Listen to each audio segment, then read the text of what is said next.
One way I can think of doing this problem is by using a table.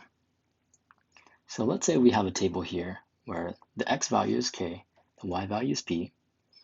If we plug in 0, we know that we're going to get 81. So that's one data point that we have. And now we know that p is increased by 16. So let's just increase p by 16 right here. Oops, plus 16. So get 81 plus 16, that gets us 97. So 97 goes here.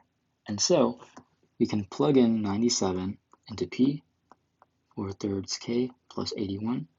Let's subtract and solve for k.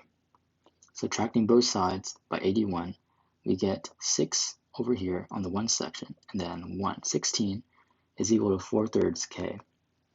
Multiply both sides by 3, we get 18. You carry over the 1, and we get 48 is equal to 4k.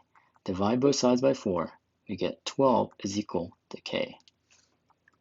So therefore, we know that when x at p increases by 16, we can see that k increases by 12.